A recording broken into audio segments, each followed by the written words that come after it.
versículo 23, Hechos capítulo 2, versículo 23, versículo 22 y versículo 23. Dice la palabra del Señor: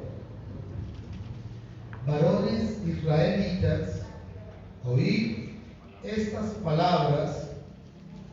Jesús Nazareno, varón aprobado por Dios entre vosotros, con las maravillas, prodigios y señales que Dios hizo entre vosotros por medio de él, como vosotros mismos sabéis.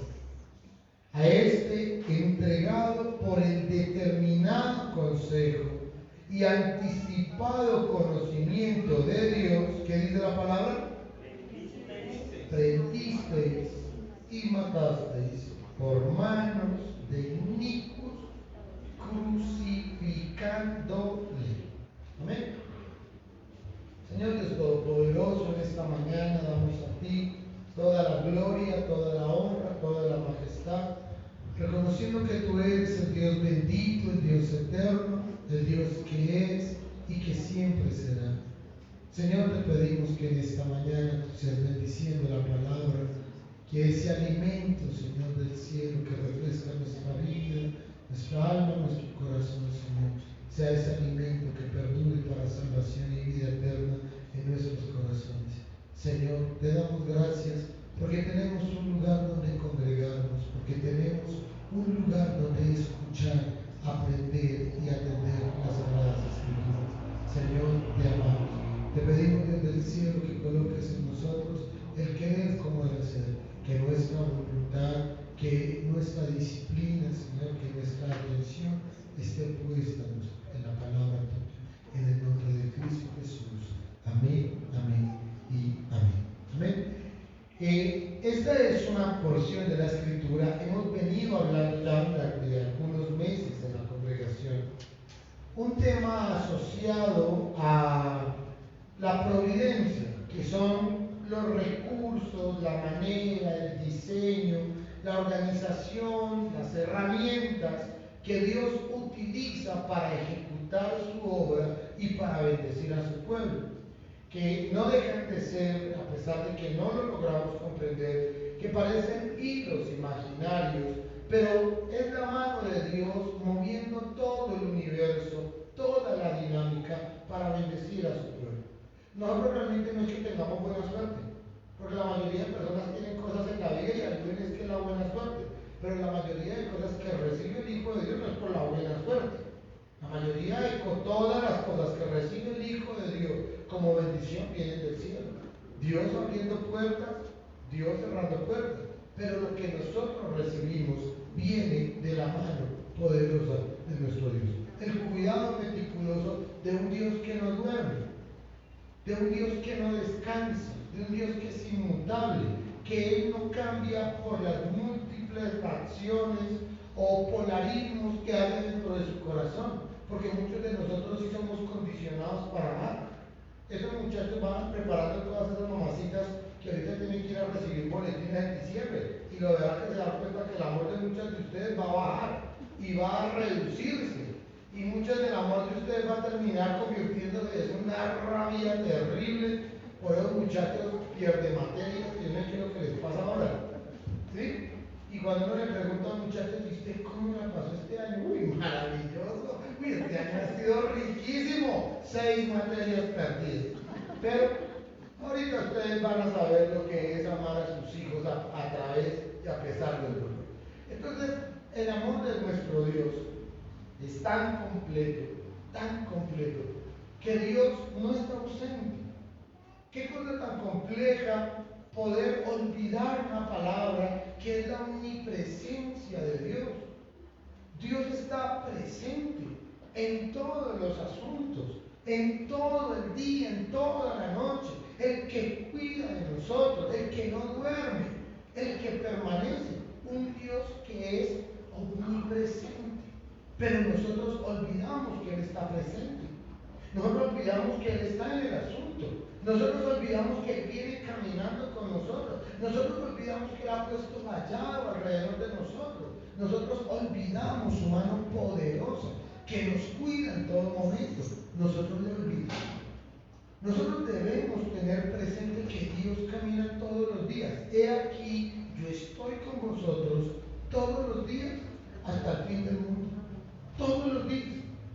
Un día había disgustado con un cuñado y habíamos subido un poquito los decibeles en la voz. Y mi cuñado, supremamente metido, se metió en una discusión que yo tenía con mi hijo mayor. Ayer entró un sapo a la iglesia y me acordé de él. Pero resulta que yo me acordé de mi cuñado y dije que está metido. Yo regañando a mis hijos y el otro metiéndose. Si ayer tuvimos una ranita aquí en la iglesia. Me acordé de mi cuñado y dije, bueno, y se metió, yo regañando a mis hijos y el otro metiéndose. Nunca permita que nadie se meta cuando usted está discutiendo, aconsejando o conversando con sus hijos. Que nadie se meta. Usted los hizo, nadie se los ayudó a hacer. Son suyos. Pero resulta que yo corrigiéndolo y se mete mi cuñado. Y eso me ha dicho la vieja rasquilado. Le fue muy mal. Y resulta que yo terminé esa discusión muy bravo. Y entonces resulta que al otro día yo cogí mi bus para mi trabajo. Y de esas cosas que yo no sé cuánto le pasan, yo llego y me bajo y voy a pasar la tarjeta, perdón. Yo me subí al alimentador y yo vi que él iba con unas bolsas y yo lo vi y como el día anterior había peleado con él, pues yo no lo quería ver. Y la verdad me pasó lo que a muchos de ustedes les pasa. Yo volteé a mirar para la otra ventana. Y yo, uy, ojalá no se haga aquí al lado. Uy, mi cuñado. Yo me fui para el trabajo y ahí cuando se bajó el alimentador, yo voy a pasar la registradora y yo veo que la tarjeta no tiene saldo. Y yo, yo dije, y yo voy miro la billetera, 0 pesos. Y yo dije, ¿qué hago? ¿Qué hago? Y volteo a mirar y allá estaba mi cuñado comprando pasajes.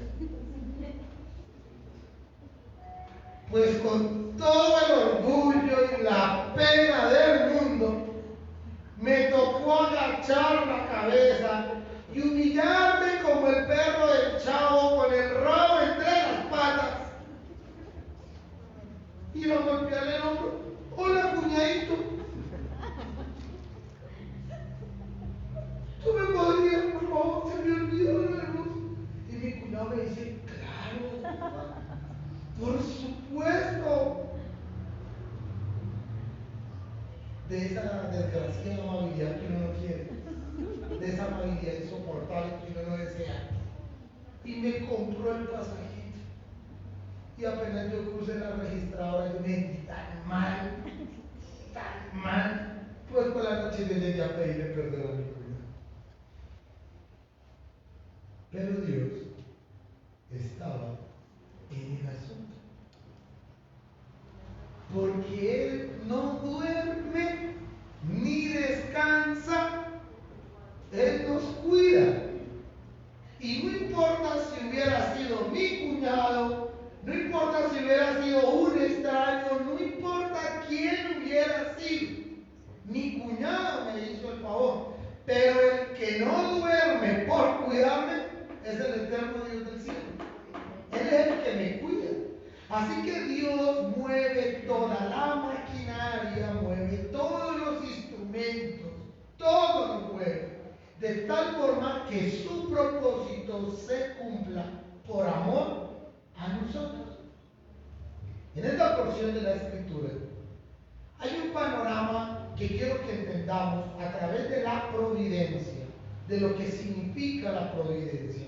Y es de cómo sucede, de cómo terminan las cosas a través de su plan, de su propósito y conforme a su voluntad. Y todo está diseñado según sus planes, que son mucho más, que son perfectos, no como nuestros planes. Miren lo siguiente.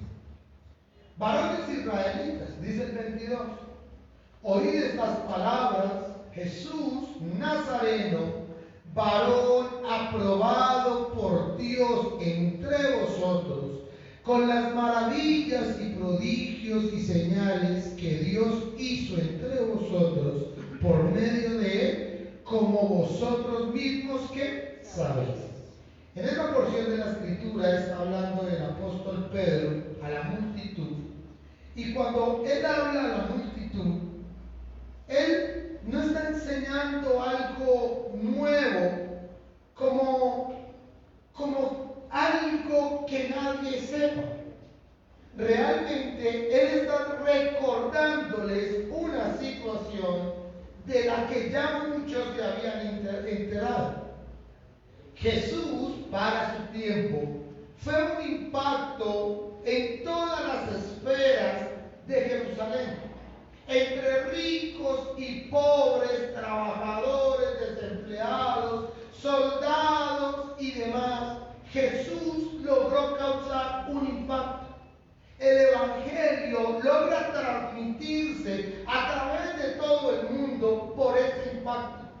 Porque no solamente sus palabras hicieron eco en el corazón de los oyentes, sino que sus obras, sus acciones, sus milagros y las señales fueron evidentes. De tal manera que los que no lograron escuchar y atender la palabra del Señor, lograron ver sus milagros. ¿Cuál es la perspectiva de cómo los discípulos ven a Cristo? Es importante que lo entendamos. Porque la palabra de Dios, de alguna forma, es la opinión, la forma y la manera como muchos hombres de Dios recibieron la palabra, pero inspirados por el Espíritu Santo. O sea, la perspectiva de cómo vemos las cosas es diferente. Si usted sienta a 4 personas y las pone a ver un video y les pone, saque una conclusión, no todos van a sacar la misma conclusión. 4 personas diferentes van a sacar concepciones, opiniones diferentes. Nosotros en esta iglesia, hasta el momento nadie se ha caído. O sea, yo no he tenido que orar por alguien y que se desmaye ni se caiga ni nada de eso. Cumplimos 3 años este mes en septiembre y hasta el momento yo no he orado por nadie y nadie se ha caído. Y yo andaba con un récord muy bonito, yo decía, literal, porque ya llevamos como 2 años en ese entonces y nadie se ha caído. Y un día una hermana estaba recogiendo las ofrendas y resulta que yo no vio ese escalón, y ese escalón tiene como 30, 40 centímetros, no lo vio. Y de repente la hermana llegó y cogió y ¡pras!, se cayó al piso. Y se dio un porrazo, pero durísimo. Y entonces todos los que estábamos ahí, fuimos y la levantamos. ¿Qué le pasó, hermanita? Primero miramos que no estuviera hablando en lenguas, ¿sí? Que no estuviera ministrada por el Espíritu. Simplemente se cayó. Y yo le dije a la hermana, oiga hermano, usted nos quitó el récord de que en esta iglesia nadie se había caído, ¿sí? Y ella muerta de la risa se para y se raya, se limpia su rodillita y sigue recogiendo las ofrendas. Pero si usted pone esa perspectiva a los ojos de diferentes personas, todos van a sacar una conclusión. Uy, ¿cómo está el ungido el pastor? Que ni las ancianas se le pueden acercar porque se caen. ¿A causa de qué? De la unción del pastor. ¿Usted no ha visto iglesia donde el pastor va a pasar y la gente se va cayendo? Y cada uno tiene una percepción diferente de cómo ve las cosas. Un día teníamos aquí al capitán John. El capitán John medía como 1,90 y el capitán John venía y se congregaba acá. Y un día estaba ahí sentado escuchando la palabra y se le durmió una pierna. Y cuando todos nos paramos para ministrar en oración, el hombre se cayó. Y se cayó el capitán, yo le decía al capitán Sudamérica, y cuando se cayó el capitán Sudamérica, yo le dije, John, ¿qué te pasó? Y fuimos y lo levantamos como entre 5. Imagínense, ese tipo salta de helicópteros, ese tipo se atraviesa los ríos, es anfibio, casi anfibio, mejor dicho, paracaidista, tiene todos los cursos. Y un día aquí parado se le durmió una pierna y se desmayó. Y cuando él se desmayó, lo primero que fuimos a mirar es por qué se desmayó.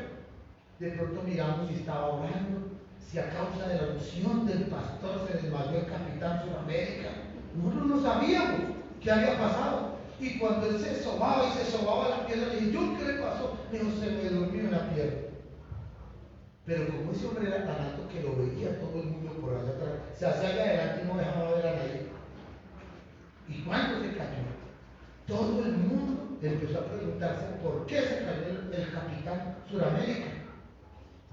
Y diferentes conceptos empezó a sacar cada uno.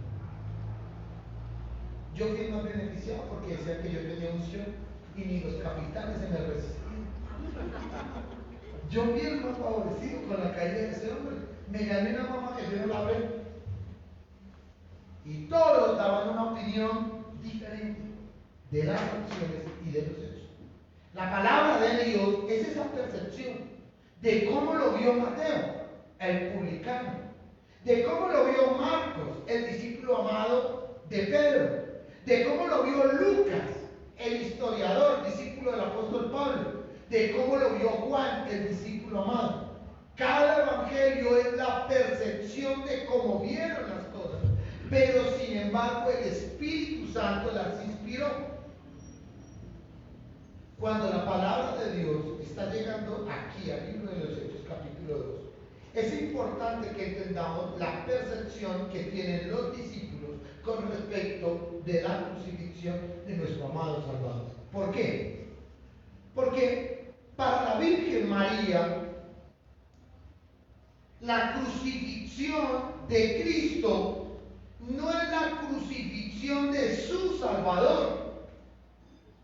Para la Virgen María, a quien están crucificando es a su Hijo. Así que la percepción de la crucifixión a los ojos de María es completamente diferente a la percepción que tiene Juan, que está con ella. El Padre dijo del Hijo: este es mi Hijo amado en quien tengo complacencia. El Padre dijo de Jesús. Dígame usted cuántas cosas podía decir María de Jesús.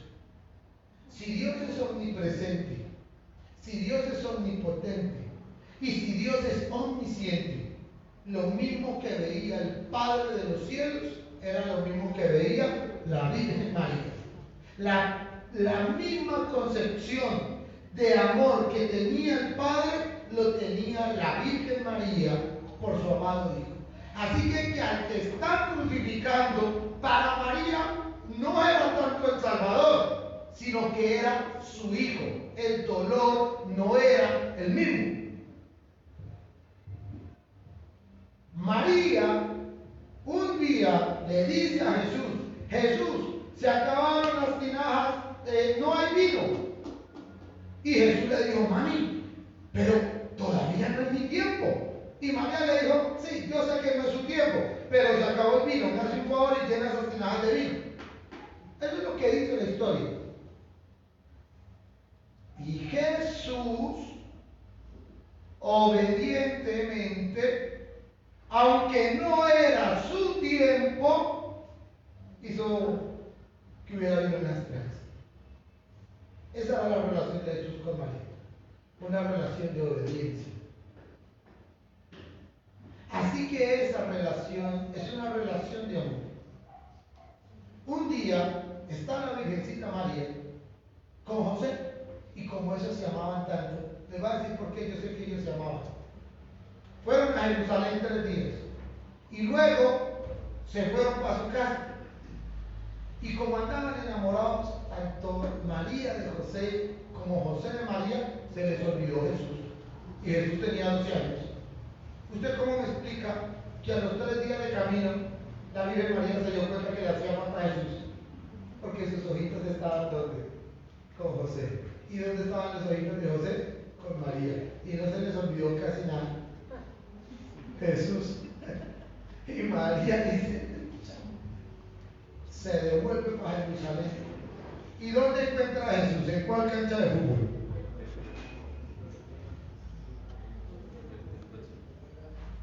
¿Dónde encuentran a Jesús? ¿En cuál cancha de fútbol?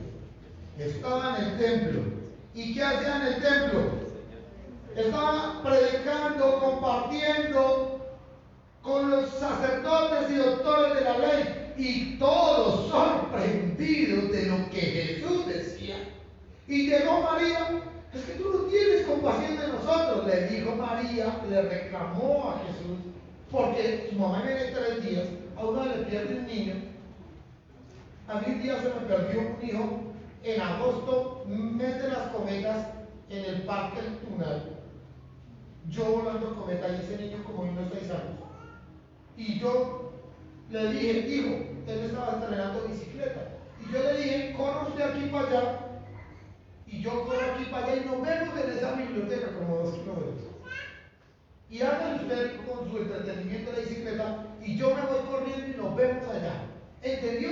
Sí, papi. Bueno, háganle. Él sale aquí para allá y yo salgo aquí para allá. Y nos teníamos que encontrar allá. Pues yo llegué allá y el niño no llegó. Entonces yo me vine por el camino de él y no lo encontré. Le di otra vuelta al óvalo, no lo encontré. Le di 3 vueltas al óvalo y yo no lo veía. Y yo dije: mi mujer me va a matar. Claro que éramos jóvenes, podíamos tener otro, pero igual me va a matar. Y yo dije: ¿qué hago? ¿Qué hago? Y yo ya estaba angustiado.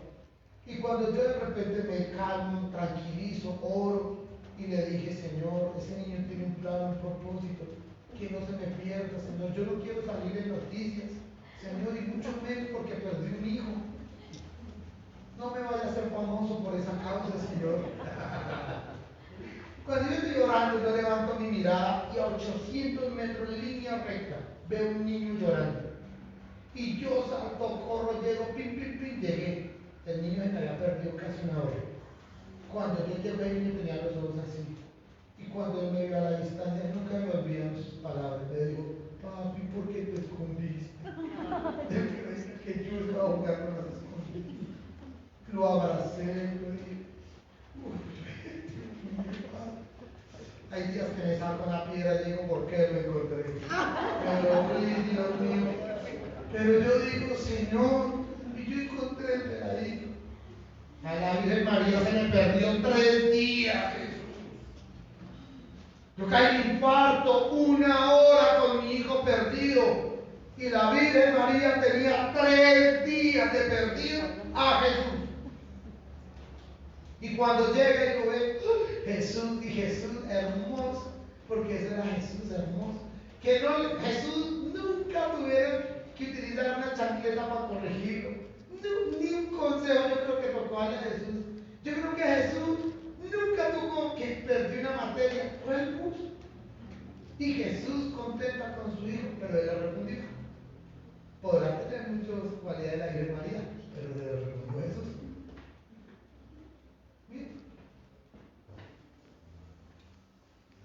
Cuando Jesús está crucificado,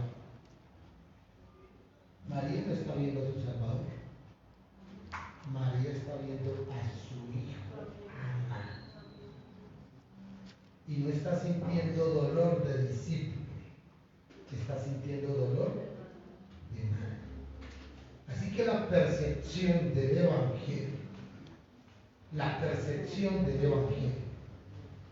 con respecto a la cruz del Calvario y Jesucristo es diferente según la óptica que la hayan visto.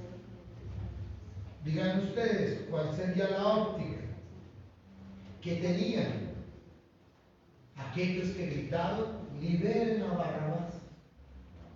Ten en cuenta que los sacerdotes y principales del pueblo sobornaron al pueblo para que liberaran ¿a quién? A Barrabás. O sea que el pueblo no es que fuera muy ignorante, el pueblo sabía quién era el inocente, sino que había que sobornarlo para que su opinión cambiara. Y cuando todos estaban en ese juicio, todos puestos en ese juicio, les preguntaron: ¿a quién quieren que liberen? Y todo el pueblo a voz unísona gritaron: liberen a Barrabás. Esto es lo que es capaz de hacer el dinero: corromper mentes inocentes y destruirlas, para que no piensen por sí mismos, sino por la codicia de su corazón. Nunca me olvida cuando saquearon los supermercados aquí abajo en Santa Librada y desocuparon todos esos supermercados. Y usted veía a la gente salir con bultos de papa, bultos de harina, de oro, y yo creo que ese bulto les dio cuerpo unos 6 meses de arepuelas. Y dándole 6 meses de arepuelas, fruto del robo, del hurto, de un supermercado a sus hijos, eso es pecado. Dale comer a sus hijos, llevarle lo roban. No hay nada como el pan de qué, de dolores. Y saben algo, mis queridos hermanos, esos que estaban ahí, ¿cómo veían al Hijo de Dios? El Hijo de Dios estaba puesto en un juicio, lo puso Poncio Pilato, y cuando él preguntó a quién quieren que libere, sus corazones que en algún momento ardieron en fuego por ver a Jesús, la plata y el dinero lo endureció. Y cuando les preguntaron que a quién debí liberar, todos gritaron a una sola voz: liberen a Barrabás. Ese día llevaron mazorquitas para su casa, unos envuelticos y unas panelitas para su casa, para darle comer a sus hijos con la plata, fruto del soborno.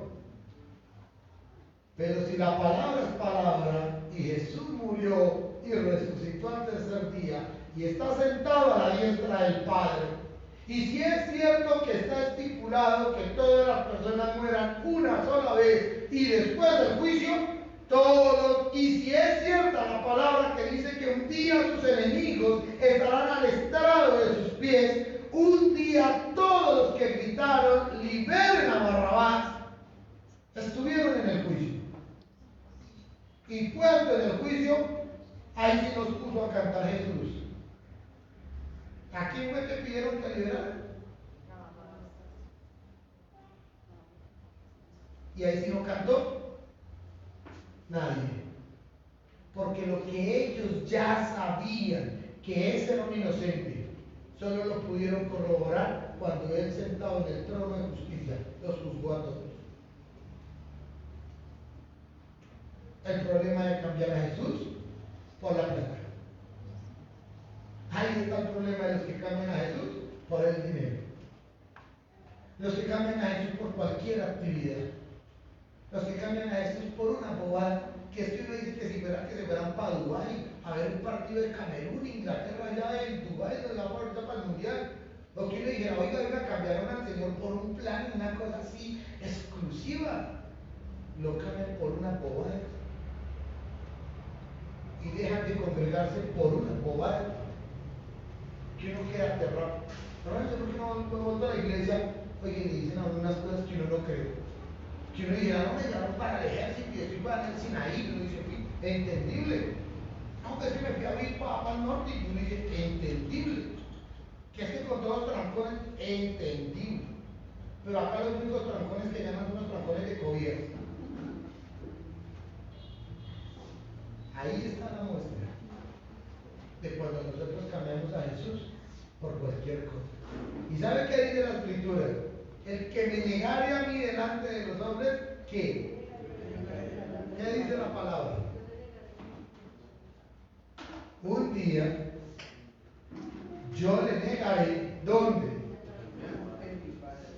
O sea que va a llegar más de uno allá ganando de ínfulas delante del trono diciendo, ¡hola Jesús! ¿Y Jesús qué les va a decir? Apartados de mí, yo nunca los conocí. Y va a haber más de uno que lo reconoce y dice, Jesús. Y Jesús dice, ¿quién es usted? Porque el que niega que Jesús aquí en la tierra, un día él lo negará delante de Dios, allá en el cielo. La perspectiva bíblica no es la misma a los ojos de todos. Como Jesús veía, como la gente veía a Jesús, no era lo mismo. ¿Cómo lo vio Juan? María está frente a la cruz del Calvario. Juan está frente a la cruz del Calvario. Pero ¿cómo Juan ve a Jesús? Juan era el discípulo amado. El que podía decir, el único que podía decir, yo coloqué mi cabeza en el hombro de Jesús y dormí en su hombro. Él podía decir, yo fui de los 3 mejores amigos de Jesús. Jesús tuvo 12 discípulos, pero amó a 3 más que a los demás: Pedro, Juan y Jacobo. Y esos eran los 3. Él, antes de hablar a los 12, le hablaba a los 3. Y ellos, en la mesa estaba Jesús, y siempre estaban cerca Juan y Pedro y Jacobo. Estaban siempre los 3. Como ve Juan a Jesús es diferente de cómo lo ven los demás. ¿Por qué? ¿Cómo ve Juan a Jesús? Juan, siendo ya un anciano, le dicen, como a todos les decían, que negara a Cristo. Que negara a Cristo. Y cuando él decidió no negar a Cristo, pusieron un aceite hirviendo, aceite caliente. Y le dijeron, o niega a Cristo o lo metemos en ese aceite caliente. ¿Y qué hizo Juan? Yo prefiero el aceite caliente. Y metieron a Juan ahí. Y luego de que lo sacan, lo llevan a la isla de Patmos. Y lo llevan y no le dieron ni clofenaco ni ibuprofeno. Lo mandaron allá. Y en medio de sus dolores y de los quejidos que producía el dolor y las llagas en su cuerpo, viene la revelación del libro de Apocalipsis. ¿Qué causó la muerte de Cristo en la cruz del Calvario en Juan? Un gozo que nunca se apagó. Que no era un gozo que venía por raticos, por épocas, por festividades, por reuniones o por cosas.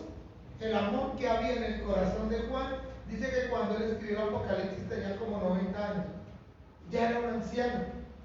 Y siendo un anciano, el fuego en el corazón de Juan no dejaba de ver. Juan estaba viendo lo que veía María, pero la percepción de Juan era completamente diferente a como la veían los demás.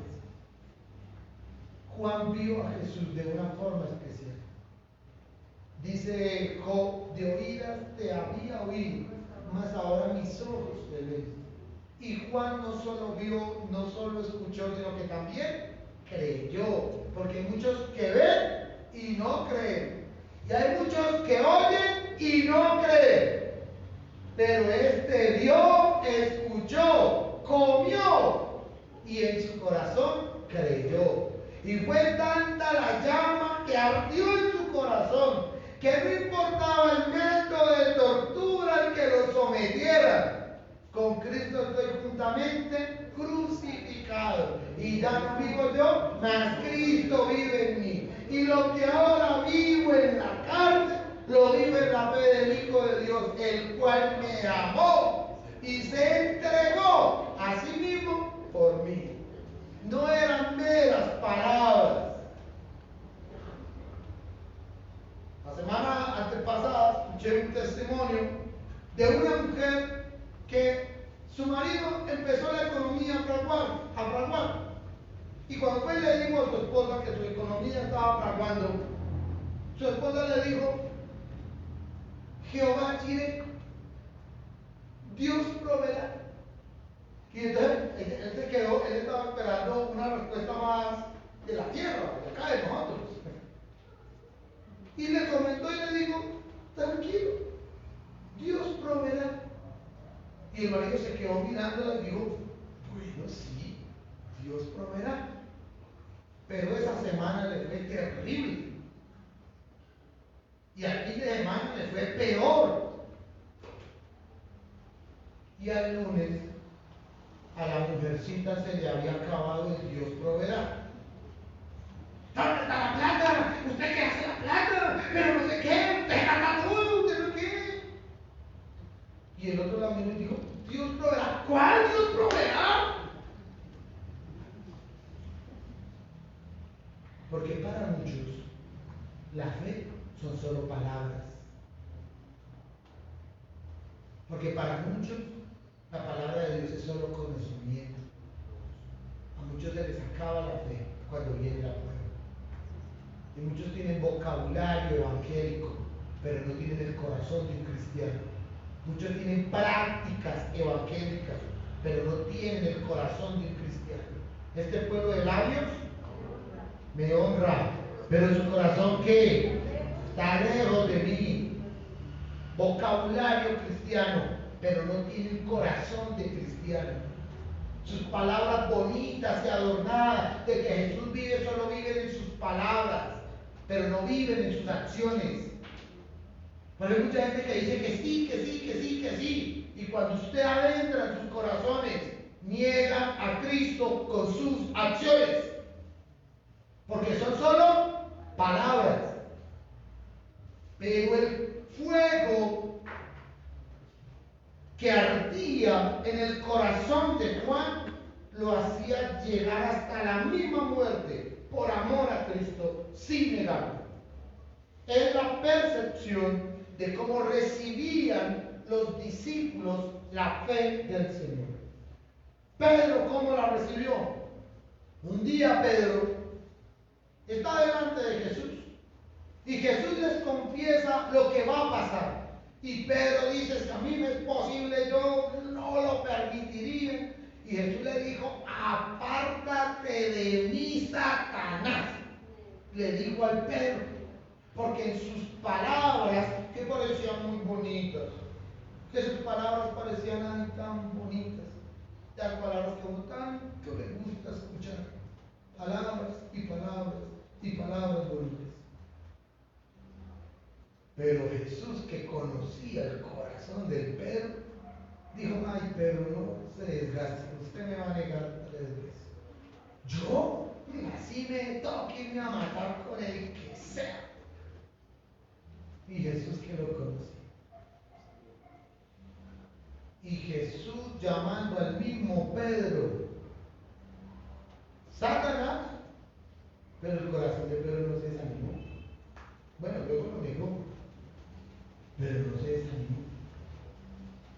Y a veces el pastor Pablo le dice a usted, hermano, ¿usted por qué no se volvió a congregar? Dice el pastor, si es metido, ¿no? ¿Qué le importa? Y uno solo pregunta. Y yo voy a la casa, esta semana me invitaron a una casa, y lunes, imagínense, el lunes, y eran me quiero casi las 11:30 haciendo esa visita. Y yo le preguntaba al hermano, oiga hermano, pero cuénteme su testimonio. Y yo pregunto y pregunto. Y ya como a las 11 de la noche me dice, uy hermano, pero eso ya parece un interrogatorio. ¿Para qué me invitan si saben que yo soy así? Entonces no me inviten. Y cuando viene el pastor y me tienen a las 11 de la noche haciendo visita, ¿para qué me invitan? Entonces no me inviten. Cada uno debe conocer lo que tiene. Cuando Jesús vio lo que tenía Pedro, lo descubrió públicamente, pero el corazón de Pedro, ¿qué? Por eso no se entristeció, por eso no se dolió, no dejó de ser discípulo porque su corazón estaba como afectado, sino que por el contrario el corazón de Pedro permaneció y continuó.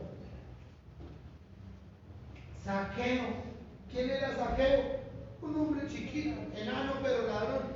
Chiquito pero peligroso. Y un día estaba para subir en el sicomoro porque él quería saber de Jesús. Y entonces resulta que Jesús iba pasando y Zaqueo, que era chiquito, llegó y gritó, Jesús. Jesús lo vio y dijo, Zaqueo, es necesario que yo vaya y pose en tu casa. Y Zaqueo se fue corriendo con sus piernecitas chiquiticas. Y se fue para allá, talla 32. Y llegó allá a su casa. Y hizo todo el banquete y todo. ¿Y de Jesús a qué llegó? ¿Jesús llegó a predicar? No, Jesús llegó a comer. Y de Jesús estaba comiendo. Y mientras Jesús comía, mire lo que produce Jesús en el corazón del discípulo. Zaqueo está comiendo con Jesús. Y Zaqueo mira a Jesús. Y Jesús está entretenido comiendo su pescadito, su pancito y su vinito. Y Zaqueo se queda mirando a Jesús y dice, Jesús, todo lo que yo he robado lo voy a devolver. Y al que le haya robado le voy a dar 5 veces lo que he robado. Jesús dijo algo. Jesús le dijo, oye ladrón, chiquito pero peligroso, ven, tienes que devolver lo que te ha robado. Jesús dijo algo. Nada dijo Jesús. La sola compañía de Jesús, solo pasar tiempo con Jesús, Jesús producía esas cosas. Aquí toca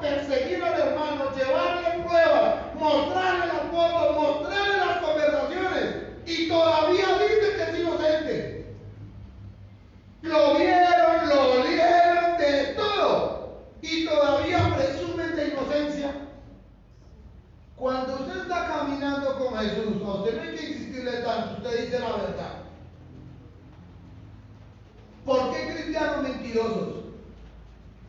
Porque Jesús no está sentado en ese corazón. Un corazón mentiroso es un corazón del diablo. Ustedes son hijos de su padre. ¿El padre de qué? De la mentira. Un cristiano no dice mentiras. Si usted dice mentiras y luego viene a la iglesia a decir verdades, eso no sirve para nada, hermano. El que es cristiano simple está apartado, hermano. Si usted está para el oriente, la salvación está para el occidente. No hay campo para los mentirosos. Los mentirosos no entran al reino de los cielos. Allá no está el primero sentado diciendo, uy, yo me salté todos los cercos y aquí soy el primer mentiroso que me he sentado en sillas de cachemir. Sáquese eso de la cabeza. No ha entrado el primer mentiroso y no va a entrar. Saqueo es la mejor prueba de las cosas que produce Dios. Y sin Dios pedirlo, porque Jesús no pidió nada. Jesús simplemente se sentó a comer. ¿Y saben qué hizo Saqueo? Saqueo fue y empezó a buscar a los que lo habían robado. Y si era un recaudador de impuestos, ya se imaginarán a cuántos había robado. Y veo a doña Teresa y la buscó y le dijo, doña Teresa, yo a usted le he cobrado impuestos, la verdad que al 6%. Y a mí Roma me decía que al 4%, así que yo le estaba robando el 2% por un año. Y la señora Teresa miraba al enano, y tengo que devolverle, y eso sumaba para unos 200,000 pesos, ahora usted las cuentas. Pero como Saqueo dijo que iba a devolver 5 veces lo robado, ese día llegaron, fue como 1,000,000 de pesos. Y todos veían a Saqueo, ¿y a este enano qué le pasó? Pues ¿qué le pasó? Que se encontró con Jesús. ¿Qué otra cosa le pudo haber pasado a Saqueo para que su vida haya sido cambiada de una forma tan radical si no fue haberse encontrado con Jesús? Si su corazón sigue tan necio, tan torcido y retorcido como la gente que tiene el corazón en el mundo, Jesús no se ha sentado a comer con usted. Mira que yo toco la puerta y llamo, y si alguno oye mi voz y abre la puerta, entraré a él, cenaré con él, como lo hizo con Saqueo, y él conmigo. Pero si su corazón sigue retorcido en sus pecados y en sus delitos y en sus pasiones, eso significa que Jesús no se ha sentado a comer con usted. Porque el que se sienta a comer con Jesús, Jesús produce esos cambios. Ese era el impacto como nosotros podemos ver la vida de Jesús. Si llegara a pensar por encima en las situaciones, el ciego, hagan de cuenta cuando Jesús le quitó al ciego, esos son de los milagros que yo digo más fuertes, aparte de la resurrección de Lázaro, el del ciego.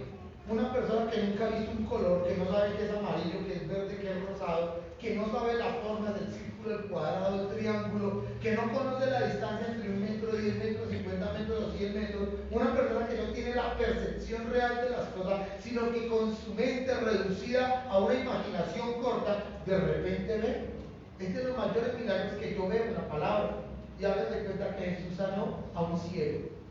Y cuando ese ciego vio, ¿qué fue lo primero que vio? La carita hermosa de Jesús. Y cuando vio la carita hermosa de Jesús, vio al Salvador del mundo frente a sus ojos.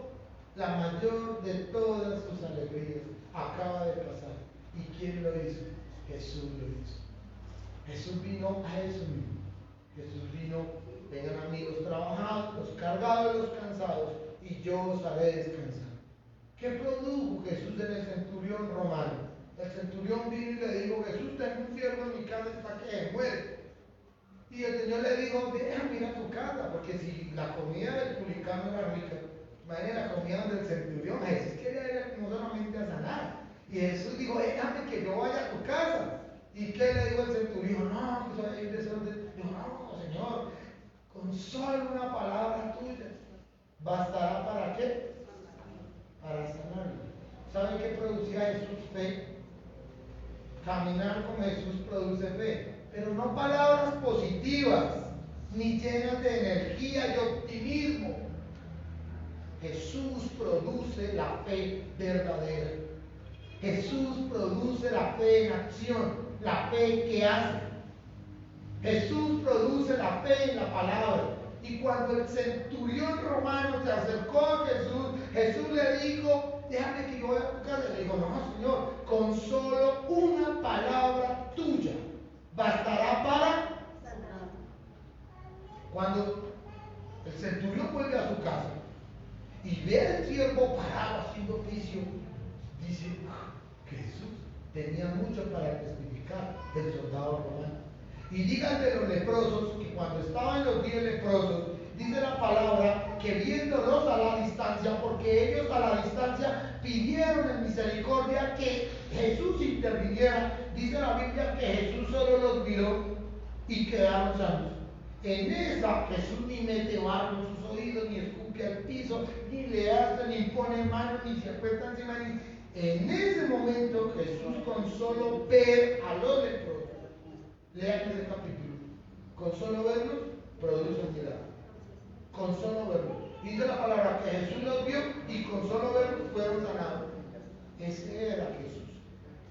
Así que la percepción de cómo nosotros vemos a Cristo es diferente al oído de cada uno. Cada uno tiene una percepción diferente de Jesús, de cómo vieron y atestiguan las cosas. Cuando el apóstol Pedro está predicando en Jerusalén, en esa porción de la Escritura, miren cuál es la percepción que tiene Pedro de Cristo. Varones israelitas, oíd estas palabras a Jesús Nazareno, varón aprobado por Dios entre vosotros, con las maravillas y los prodigios. Estos 25 minutos que han pasado, he tratado de mostrar a través de la palabra qué era lo que veía Jerusalén, qué fue lo que escuchó Jerusalén. Hay algo que a mí me impacta mucho y es que a mí no me gustan, yo le tengo mucho miedo a los temblores. Yo tengo mucho miedo a los temblores. Y yo no sé por qué. Una vez yo estaba en una casa y yo recuerdo que yo estaba mirando la alberca y la alberca casi se salía el agua. Y yo salí corriendo. Y cuando yo llegué a la esquina todo asustado, yo dije, ay, mis hijos y mi esposa. Yo volteé a mirar para atrás, había corrido como media cuadra. Del mismo susto. Ustedes han escuchado que yo no nací el día de los temblores, yo sí. Y yo recuerdo que yo dije, ay, mi esposa. Y yo miraba, como yo vi que dejó de temblar, ahí sí me fui por ahí. Yo tengo miedo terrible. Y a veces cuando yo estoy en la oficina, por ahí en el piso octavo, ¿qué esperanzas tienen con un temblor, un terremoto en el piso octavo? Y yo estoy por allá y yo estoy haciendo algo cuando yo siento que tiemblo. Muchas veces son nuestros triglicéridos, pero a veces uno piensa que es un temblor. Y uno empieza como a temblar todo y yo empiezo a asustarme y a orar. Cuando Jesús muere, dice la palabra que toda la tierra se oscureció y hubo un gran temblor. Y allá están las placas tectónicas, los que vienen todo eso todavía tienen la evidencia de que ese día la tierra tembló. Y los que no creyeron por lo que vieron, los que no creyeron por lo que escucharon, cuando vieron temblar dijeron, aquí algo está pasando. Porque justo el día que están crucificando al Hijo de Dios, tiembla toda la tierra. Y los que no quisieron ver por lo que tembló, porque la tierra se oscureció, por lo que vieron y por lo que escucharon los sacerdotes el día que entraron al templo y vieron el templo rasgado y dijeron, aquí algo pasa. Eso es lo que les está diciendo Pedro a toda la multitud. Ustedes ya han escuchado de algo. Ustedes ya han sido testigos de algo. Ustedes han estado presentes atendiendo algo. Porque les dice varones israelitas, oíd estas palabras, Jesús Nazareno, varón aprobado por Dios entre vosotros, con las maravillas y prodigios y señales que Dios hizo entre vosotros. Dense cuenta que aquí Jesús no le está predicando Pedro no le está predicando por primera vez a nadie. Les está recordando lo que ellos ya habían visto y lo que ellos ya habían escuchado. Y luego les dice, con las maravillas y prodigios y señales que Dios hizo entre vosotros por medio de Él, como vosotros mismos sabéis. Miren, Jesús guarda silencio. cuando estuvo delante del sumo sacerdote y le hacían las preguntas a Jesús, Jesús muchas veces guardó silencio. Jesús está sentado en un trono de justicia. Solamente imagínense Jesucristo demostrando su inocencia delante del sumo sacerdote, con toda la argumentación de juicio, de justicia, de rectitud y de equidad que había en Jesús, preguntándole Jesús todas las cosas que le preguntaron a él, y Jesús con todo su conocimiento haber dado la respuesta. Yo creo que todavía habría cientos y miles de enciclopedias, de libros escritos, de lo que Jesús hubiera dicho de su propia inocencia delante de los sacerdotes. Cuando Jesús se para delante de Poncio Pilato, de Herodes, cuando se para delante de Herodes, Herodes, entusiasmado de que Jesús le iba a ir a visitar, esperaban que Jesús hiciera muchos milagros. Pero ¿qué hizo Jesús? Jesús guardó silencio.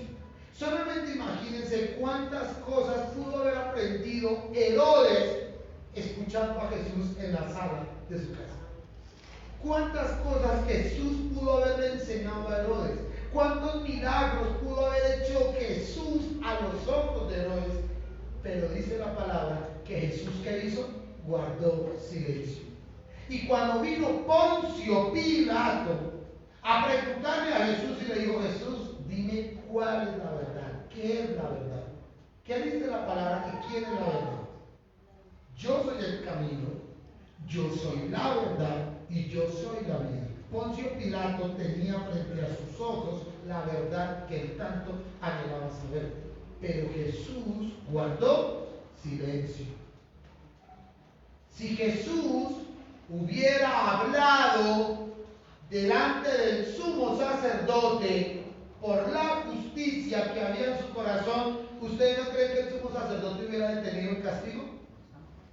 Si Jesús hubiera hablado delante de Herodes de quién era él y cómo era él, ¿usted no cree que Herodes hubiera detenido el sacrificio de Cristo?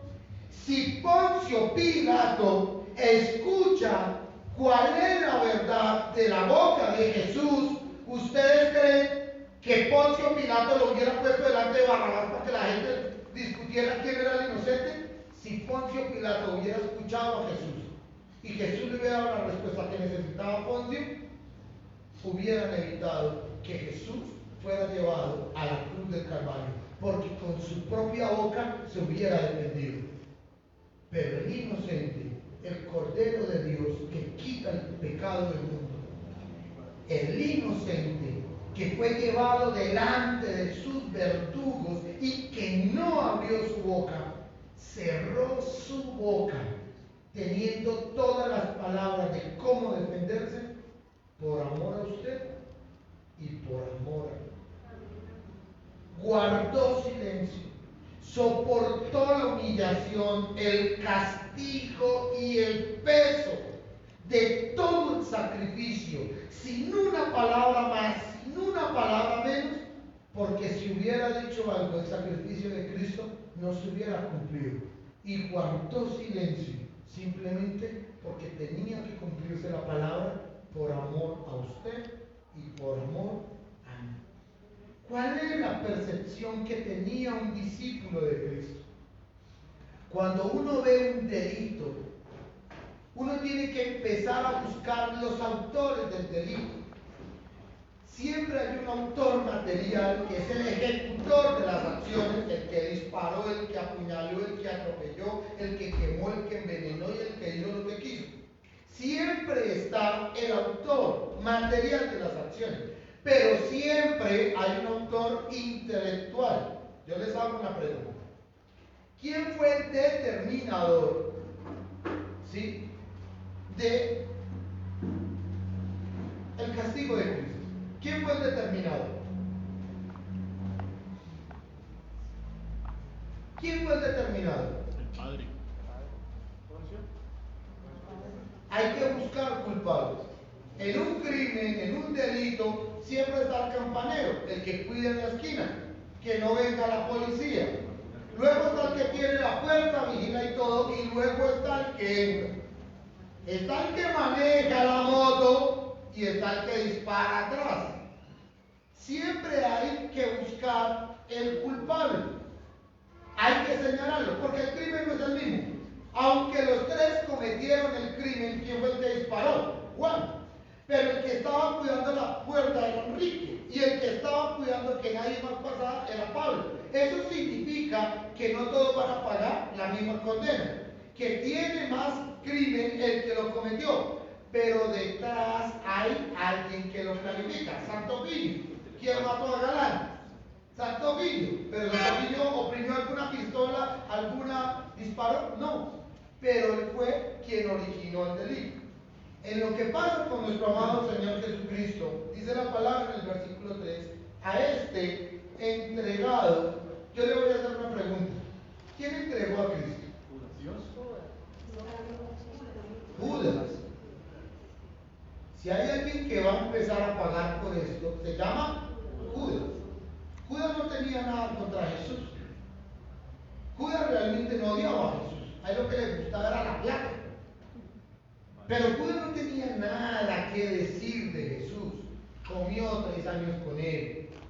Anduvo 3 años con Judas, no tenía nada que decir de él. Por eso cuando lo entrega, no lo entrega porque Jesús un día le dijo lo que le dijo a Pedro, Satanás. Es que Jesús fue más duro con Juan. Jesús fue más duro con Pedro que lo que fue con Judas. Usted a Judas no lo ve Jesús maltratando a Judas. Judas no tenía nada que decir de Jesús. Nada. Porque el problema de Judas no era Jesús. El problema de Judas era la codicia. ¿Y saben cuál era el problema de Judas? Que nunca se había comprado una casita o una finquita. Porque cuando él devuelve la plata, las piezas de plata, cogen esa misma plata y luego van y compran un terreno. O sea que la plata siempre era rica. El problema de Judas no tenía que ver con Jesús. El problema de Judas tenía que ver con su corazón codicioso. Ese fue el problema de Judas. Nosotros lo llamamos traición, otros lo llaman codicia. El problema de Judas está asociado a esa codicia. Cuando él se da cuenta y reflexiona, es cuando dice la palabra que él se ahorca y que su vientre cae en unas piedras, se revienta contra unas piedras. Pero escuchen lo siguiente. Luego otros dijeron, liberen a Barrabás. Estamos buscando participantes dentro del delito. O sea que esa multitud que fue sobornada también fue culpable. Porque alguien debió haberse parado y haberle dicho, venga, miren al Barrabás, están colocando a un zorro enfrente de un lobo, al zorro enfrente de una oveja. Están colocando a un lobo con colmillos sanguinarios al lado de una oveja. Como así que el lobo es el inocente. O sea que la multitud que estaba ahí también tiene culpa. Y cuando Poncio Pilato escuchó la sentencia del pueblo, debió haber dicho que este pueblo está loco. Mejor no lo escuchemos. Al apóstol Pablo lo castigaron y lo llevaron de lugar en lugar hasta que apeló a Roma. Y a Roma apeló a César. Y por lo menos al apóstol Pablo le dieron la oportunidad de defenderse por ser ciudadano romano. Jesús no tuvo la oportunidad de defenderse. Cuando dice la palabra del Señor, a este es a quién? A Jesús. A Jesús. A este entregado por el determinado consejo y anticipado conocimiento de quién? De Dios. O sea que quién está detrás de todo el padecimiento, la muerte, el sufrimiento de Cristo. Dios maquinó todo. Dios. Maquinó todo. Dios tenía un propósito. ¿Saben cómo veían los discípulos la muerte de Cristo? Como un propósito de Dios. Inclusive los discípulos no señalan a Judas como el que le entregó. Dice la palabra, a este entregado por el determinado consejo y anticipado conocimiento de Dios, quien termina entregando a su Hijo amado, porque de tal manera amó Dios al mundo, que dio a su Hijo unigénito, para que todo aquel que en él crea no se pierda, mas tenga vida eterna. Quien lo entregó fue Dios. Cada circunstancia en especial por separado, Judas, la gente que gritó, Poncio, Herodes y los demás, simplemente son elementos de la obra y de la forma como Cristo lo hizo. Pero escuchen lo siguiente, que es lo que quiero que aprendamos en un minuto, que no tengo más en un minuto. Cuando a veces pasan cosas difíciles, complicadas en nuestra vida, nosotros solemos buscar culpables. Nosotros solemos hacer señalamientos buscando personas. ¿Para qué? Pues para amargarnos toda la vida. ¿Para qué buscamos personas? Pues para amargarnos toda la vida. Miren lo siguiente. Dice la palabra del Señor que fue Dios quien perpetró y entregó. Pero escuchen lo siguiente. Hace poco escuché a un hombre al que su mujer le había sido infiel. Y él casi la mata, casi mata al otro, casi acaba con su propia vida. Y él veía en su corazón a su mujer en medio del delito y del dolor, de tal forma que no podía sanar, no volvió a comer, no volvió a su vida normal, cambió, se adelgazó, perdió peso, no dormía, su cabeza estaba metida en ese asunto de día, de noche, no lo podía superar. Y su corazón odiaba a muerte a esa persona. Y esa persona ha permanecido en la presencia del Señor en restauración durante mucho tiempo, mucho tiempo. Cuando nosotros vemos quién originó el delito, podríamos ver a la mujer, como muchos podrían ver a Judas, como muchos podrían ver a Herodes, como muchos podrían ver a Poncio, como muchos podrían ver a la multitud. Pero los discípulos veían a través del plan de redención a Dios. Porque los que aman a Dios, todas las cosas obran para bien. Significa que aunque esas circunstancias parecen complejas, tenemos que empezar a mirar quién está detrás de las cosas. ¿Recuerdan que empezamos la predicación diciendo que Dios es omnipresente y que Dios es omnisciente? Que Él está alrededor de nosotros, cuidando de nosotros de toda manera. No hay nada que a usted le pase. Si usted es un hijo de Dios, no hay nada que a usted le pase sin que el Padre sea el eterno. Nada. No hay nada que a usted le suceda como hijo de Dios que pase en su corazón que Dios no se haya enterado, porque a Dios nada lo toma por sorpresa. Significa que nosotros, en vez de estar buscando personas para odiar toda la vida, que nosotros, en vez de estar buscando personas para sentir rencor toda la vida, deberíamos levantar nuestras manos al cielo y entender que hay un propósito en las cosas que nos suceden y que Dios permite ese propósito.